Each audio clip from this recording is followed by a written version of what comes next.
Nouvelle exposition au Palais. Du 9 au 19 mars, le bruit, les sons et la santé sont mis en avant à la médiathèque. À travers différents supports, cette exposition aborde les notions physiques du son, propose une approche du fonctionnement de l'oreille, ainsi que les dangers auxquels elle est exposée. C'est une exposition qui s'appelle Encore plus fort.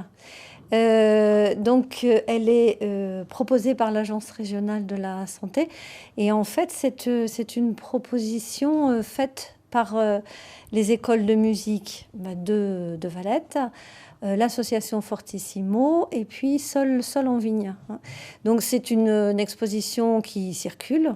Pour notre part, donc elle est là pendant 15 jours jusqu'au 19 mars à la bibliothèque du Palais. Elle va ensuite à la médiathèque de Valette.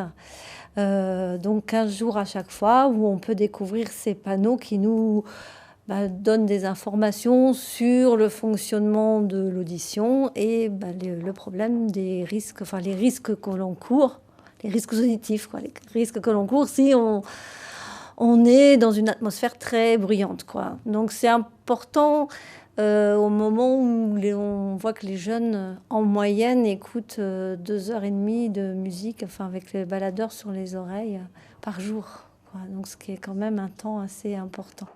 Ça montre comment l'oreille fonctionne, mais ça propose également des solutions pour éviter d'abîmer son oreille. Ah oui, bien sûr.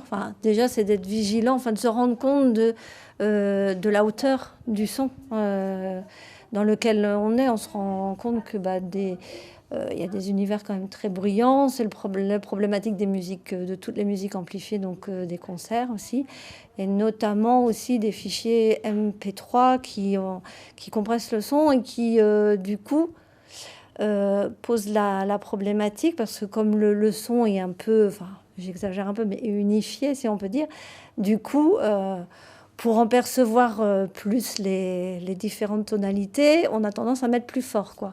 Donc c'est tout ça qui est expliqué. Et les solutions à apporter, c'est une vigilance au quotidien et puis vraiment de se rendre compte de l'exposition au bruit, quoi. Alors pour ça, justement, on a concrètement un élément important, c'est cette tête acoustique qui permet, si on met son casque et puis on connecte son baladeur, et elle mesure le son, justement le nombre de décibels. Et on se rend compte si on est dans une zone qui devient à risque, en fait, si on écoute trop fort ou pas. Là, on a vraiment l'exemple concret. Visible aux horaires d'ouverture de la médiathèque, cette exposition restera jusqu'au 19 mars au Palais, puis se déplacera à Valette du 22 mars au 4 avril.